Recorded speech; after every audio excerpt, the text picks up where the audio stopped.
Hi everyone, welcome to my new video series. This is the Confident Inspirational Women Across the Globe video series.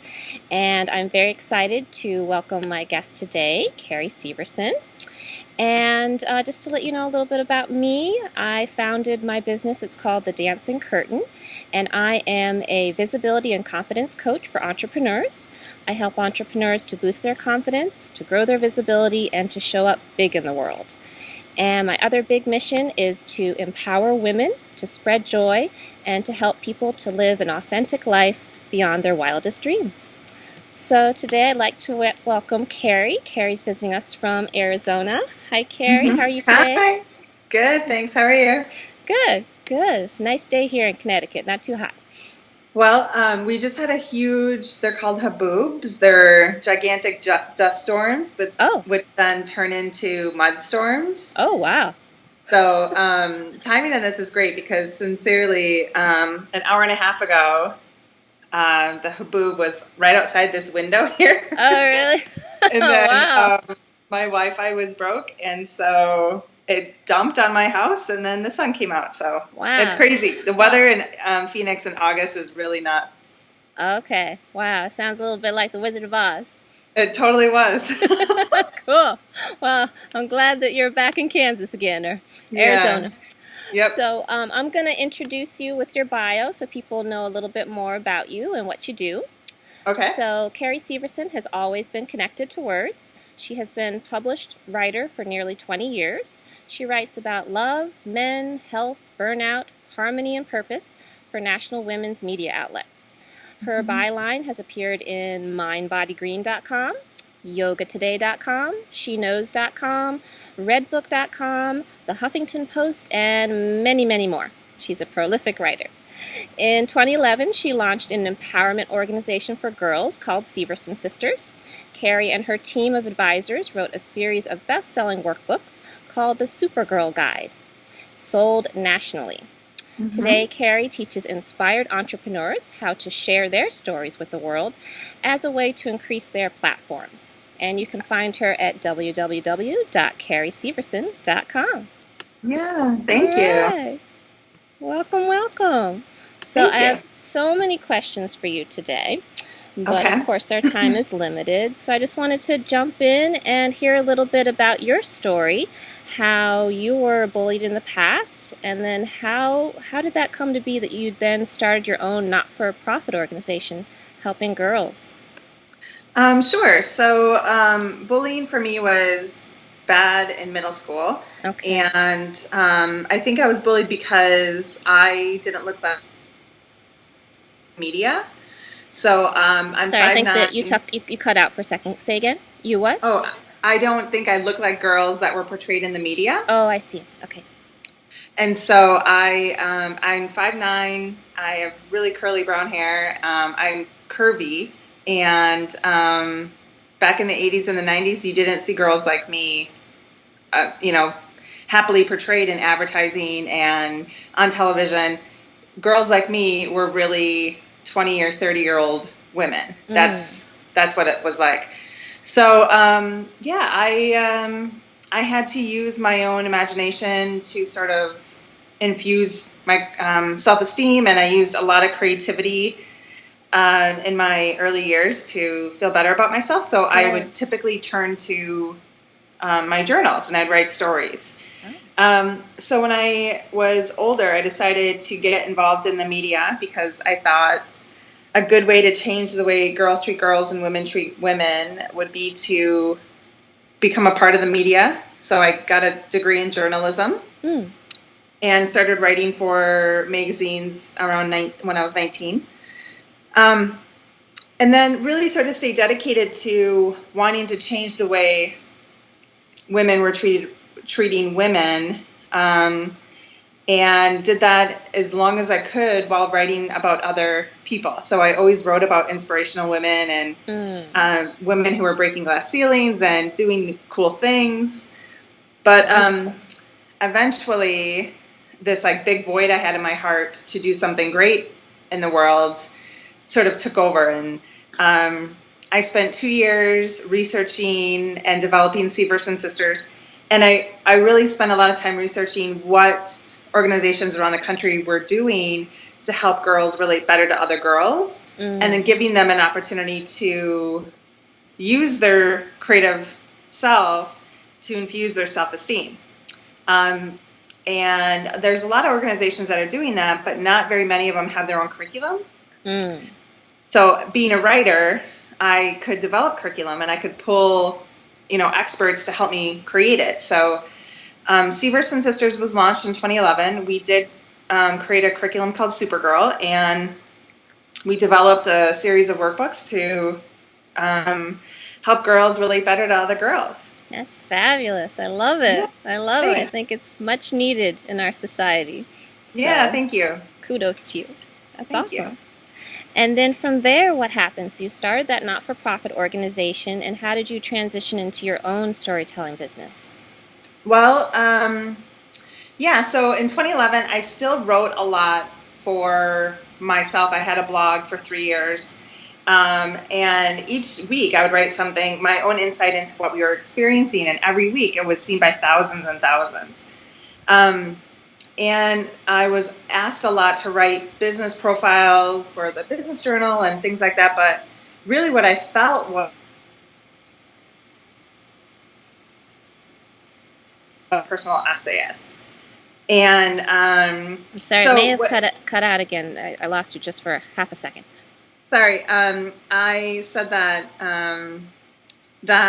I really transitioned from being a journalist from my writing experience to being a personal essayist at that time, because when I launched in 2011, bullying and girl power was sort of in the national spotlight.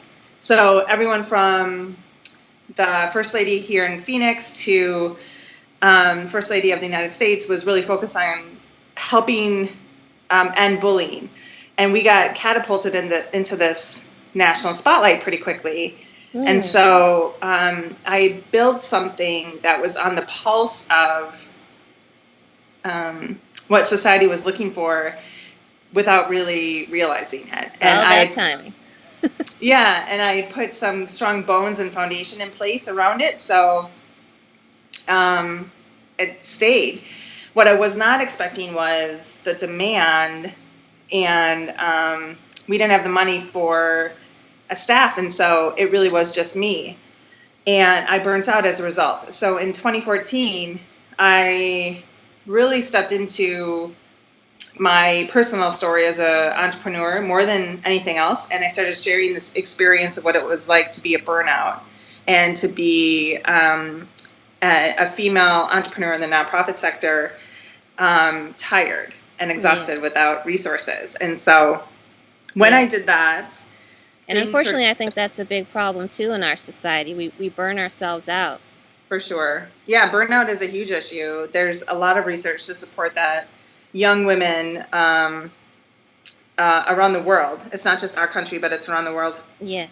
That the millennial, the 30-something-year-old women, the young 30-something-year-old women are particularly burnt out. So, but I started writing about my burnout experience for the Huffington Post. And when that happened in 2014, people started coming out of the woodwork and asking me to share it on stage and write for them. And entrepreneurs came forward and asked me to help them get published. And so I created a storytelling business at the end of 2014, where I train entrepreneurs on how to write personal stories that publications will want to publish.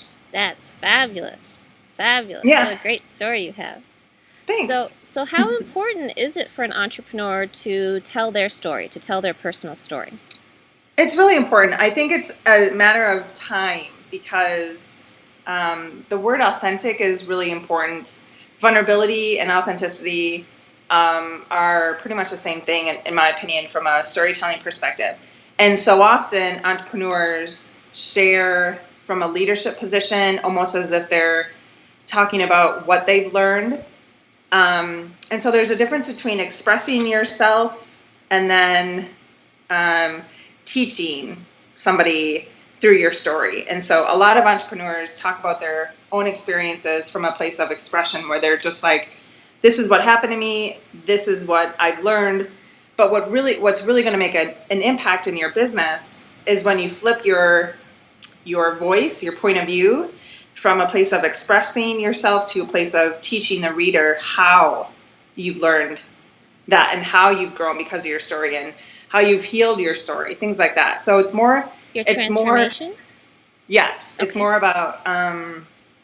storytelling is really important. What's more important, though, is how you do it. Okay. So... Okay. Can you give some more tips for entrepreneurs about how to tell their story if they're perhaps just starting up and they would like to put their story on their website or just get it out there? How can they tell their story authentically and engage as well? Yeah. Well, so pretend that you're talking to your best friend. And typically what will happen is when you're sharing your about me or, your backgrounder, first of all, it's not a long piece. It shouldn't be anything more than like 400 words.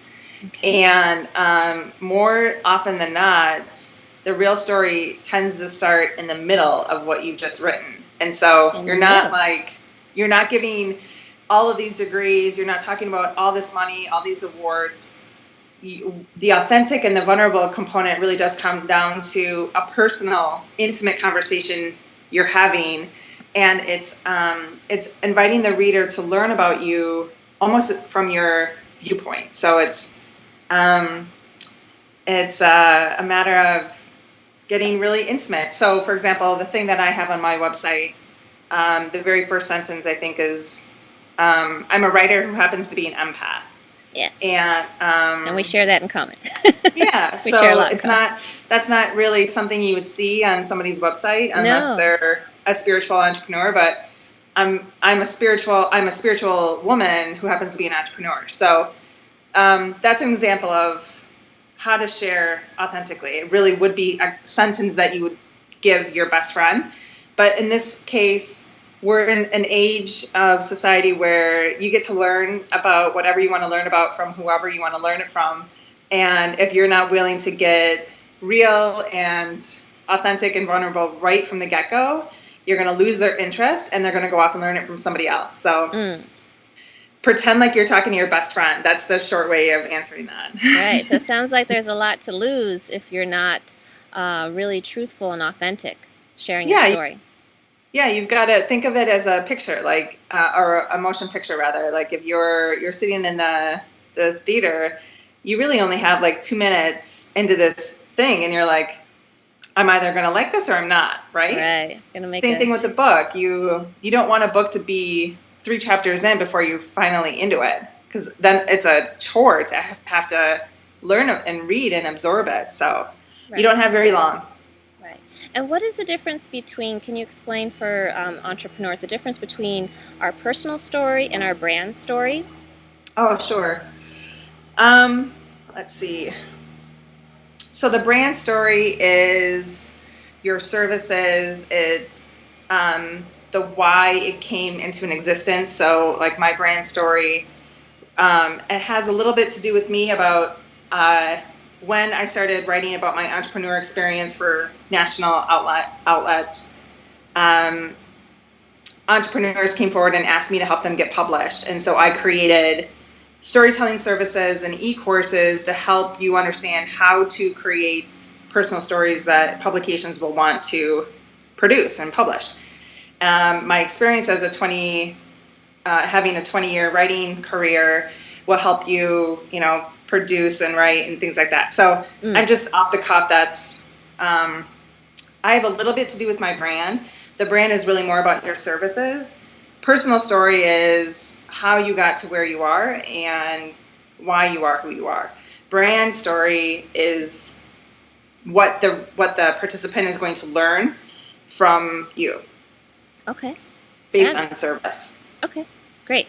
I got it. And can you talk a little bit about what it is to be a soulful storyteller?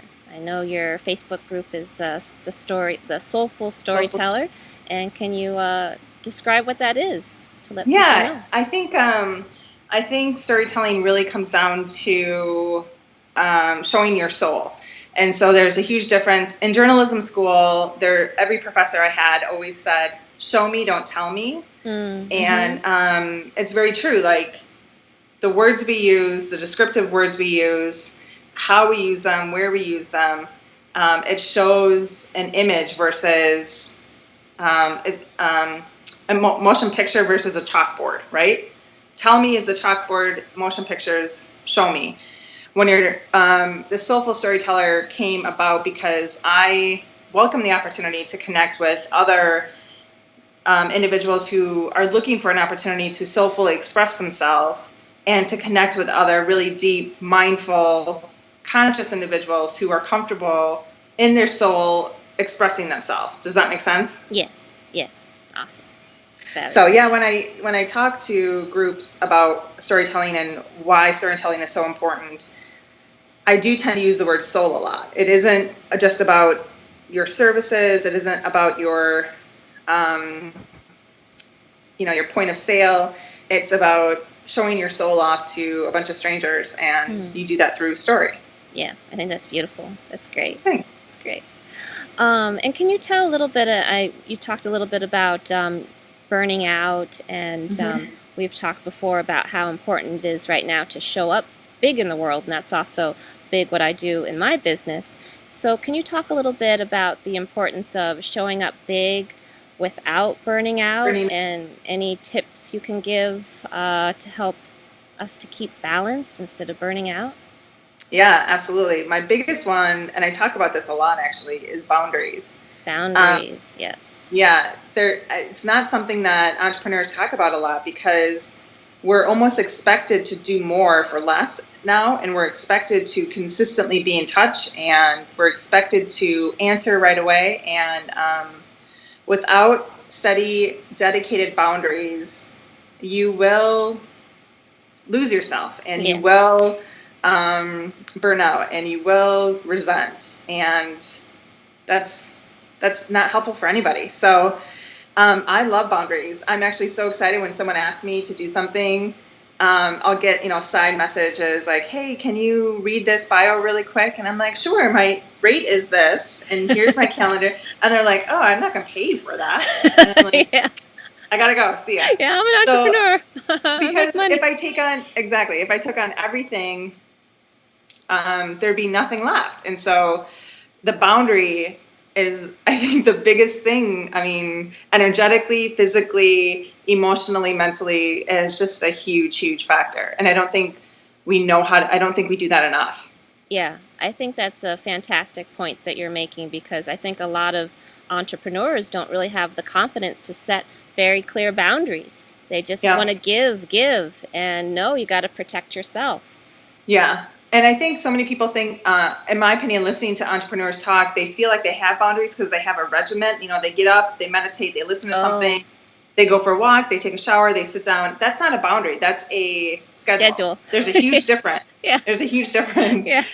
Boundaries is with people. Yeah. Relationships. Those are your, maybe, you might think of it as a boundary because it's what you have to do in order to feel productive. Productivity will not help you with burnout. It's a firm boundary you have and a dedication to yourself that you have. And do you do any other practices? I know you're into Pilates. Do you do anything else to help yourself stay balanced so you can be a soulful storyteller? Meditation is the first thing I do. So me too. Lately, I've been meditating even before I get out of bed. So I'll find, right now I'm into the Hicks. Abraham Hicks? Yep. Oh, yes. And so I'll listen to something that they have out, and 9 minutes while I'm still in bed, sort of waking up. That's fabulous. Yeah, and as I'm kind of getting ready, making coffee, I'll put another one on so it's in the background as I'm sort of getting in touch and getting grounded. I don't look at my phone right away. Or email. I infuse oils. You can't see it, but it's right here. You can smell it right now. What are you what are you smelling right now? Citrus? Frankincense. Oh, frankincense. Very good. Wow. So I'll do frankincense. I'll do lavender, balance, purity. I have a variety of ones that I actually diffuse throughout the day. Lovely. Wow. Yeah. I've got, seriously, this is a hot one for me. So I've got a girlfriend of mine runs a spiritual retreat center, so I've got these stones that she's created. Connected. All right. And this one says courage. Courage. That's a big So one. Yes. they're sitting on my desk. Oh, good reminders. Yeah, I have a spiritual healer who does Reiki, and so yes. I am all about the mind, body, spirit connection. So it's not just I have a dance party in my house. If I can't get to Pilates that day, I'll throw in some music and I'll do a dance party. That's awesome. I love it. Wow, we have a lot in common. So there is a mind, body, spirit connection for me that happens every single day throughout the day, but particularly before I put anything out into the world, I make sure that I am completely connected. And taking care of yourself. I think that's a really good lesson. And even for me, I just got into the regiment of not checking social media as soon as I get up in the morning, and it makes such a difference. And I think that is a really good boundary to be like, no, I'm not going to engage with anybody else. I'm just going to do my meditation, center, figure out what my intention is for the day first, and then I can take care of everybody else once I take care of me. Just the other day, I turned off like all the notifications of social media with the exception of my group. Oh, okay. Very good. So I haven't gotten that far yet. Yeah, I'm really being mindful of, it feels like I'm in a space where I'm not necessarily reserving energy, but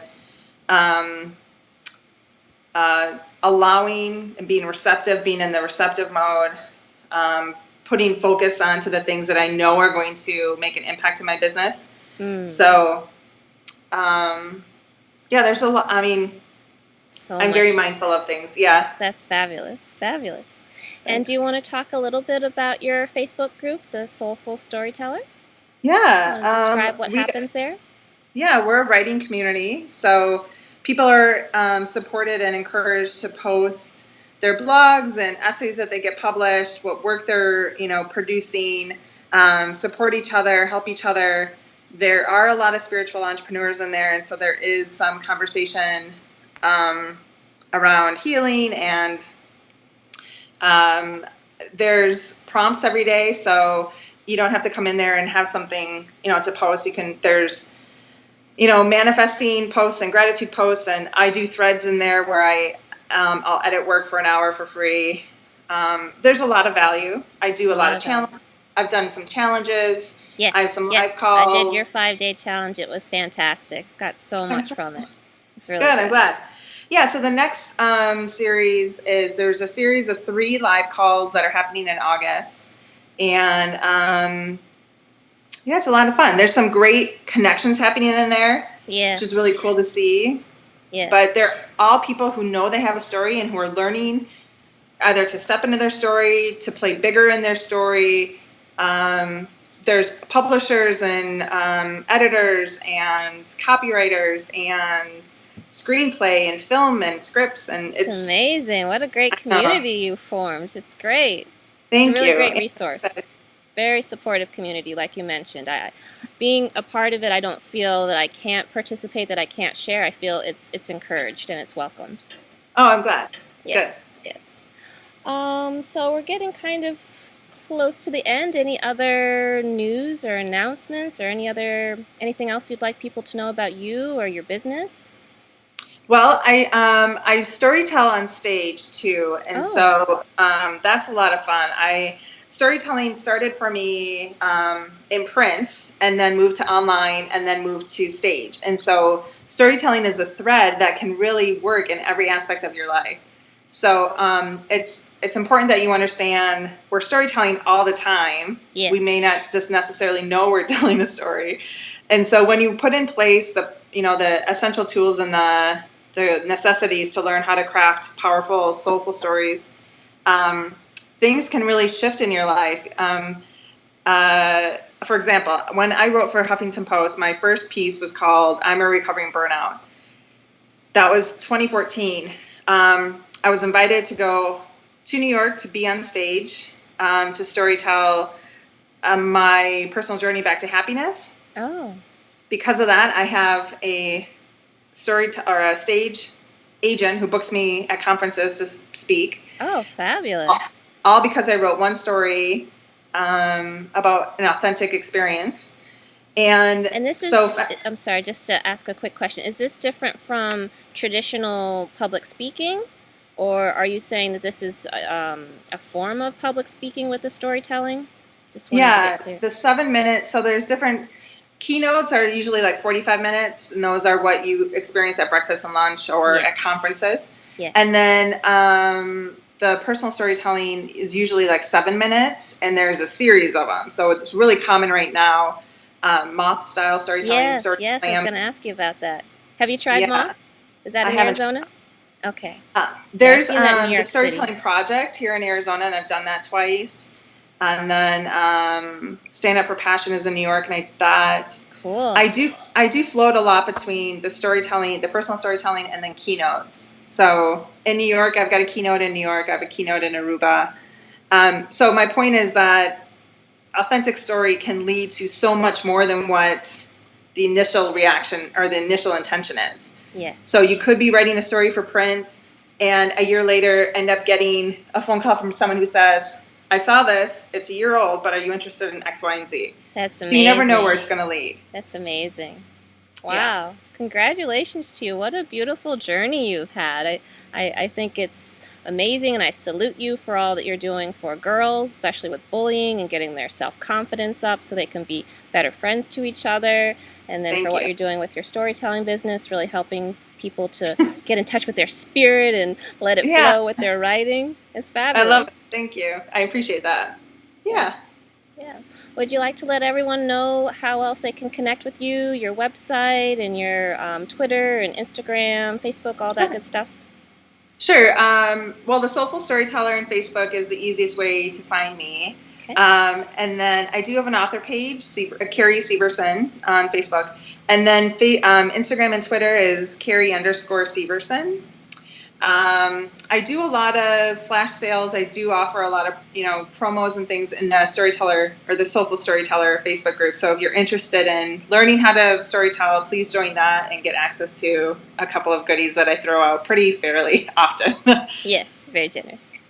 Cool. Thank you.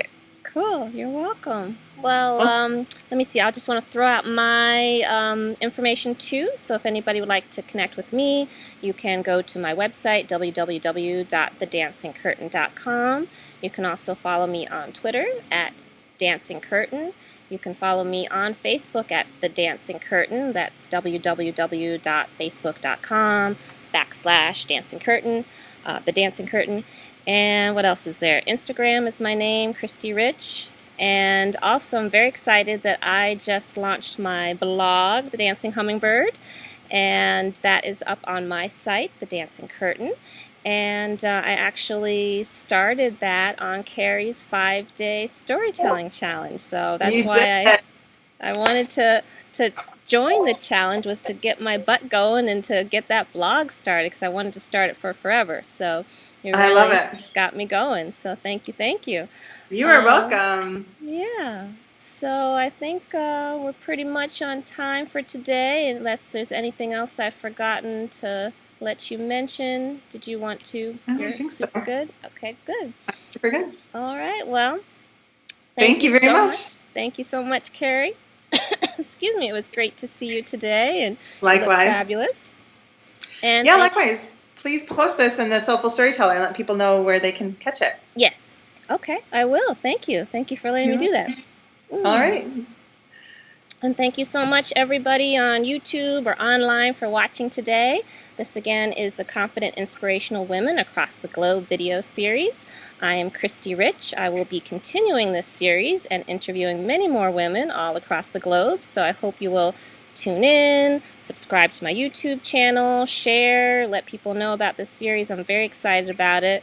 Some great women on these series, and as you can see, very inspirational stories and doing amazing things in the world. So let's let everybody know about this great series. So thanks again, and have a great day.